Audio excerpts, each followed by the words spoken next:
Chicken வாங்கி வச்சுட்டு என்ன செய்யலான்னு யோசிச்சுட்டு இருக்கீங்களா? கவலையை விடுங்க. இந்த பெப்பர் சிக்கன் செஞ்சு கொடுங்க, அசந்துருவாங்க எல்லோரும். அடுப்பில் ஒரு கடாய் வச்சு அதில் ஒரு குழிக்கரண்டி அளவு எண்ணெய் ஊற்றிக்கலாம். எண்ணெய் சூடானோன்னா பட்டை, லவங்கம் இதெல்லாம் ஆட் பண்ணிக்கலாம். இப்போ இதில் சின்ன வெங்காயம் ஒரு கையளவு சின்ன சின்னதாக கட் பண்ணி வச்சுருக்கேன். இதை போட்டு நல்லா வதக்கி எடுத்துக்கலாம். இப்போ வெங்காயம் நல்லா வதங்கின உடனே இஞ்சி பூண்டு பேஸ்ட் ஒரு ஸ்பூன் போட்டு நல்லா வதக்கி எடுத்துக்கலாம். இப்போ இதில் சிக்கன் ஆட் பண்ணிடலாம்.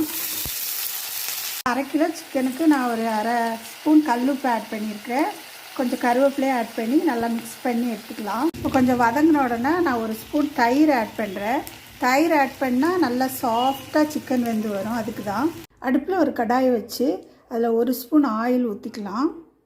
எண்ணெய் சூடானோன்னா 1 ஸ்பூன் சோம்பு, ஒரு 4 காஞ்ச மிளகா, அப்புறம் 1 ஸ்பூன் பெப்பரு, அப்புறமா சின்ன வெங்காயம் ஒரு கையளவு, இது நல்லா வதக்கி எடுத்துக்கலாம். இந்த அளவுக்கு வதங்கினோன்னே கொஞ்சம் கருவேப்பிலையும் போட்டு இது நல்லா சூடு ஆறின பிறகு மிக்சியில் நல்லா மையாக அரைச்சி எடுத்துக்கலாம்.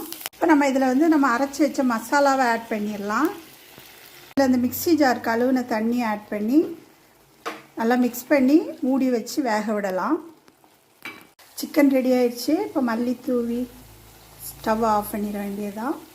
இப்போ சிக்கன் ரெடி ஆயிடுச்சு. எல்லோரும் செஞ்சு பார்த்துட்டு எப்படி இருக்குன்னு எனக்கு சொல்லுங்கள்.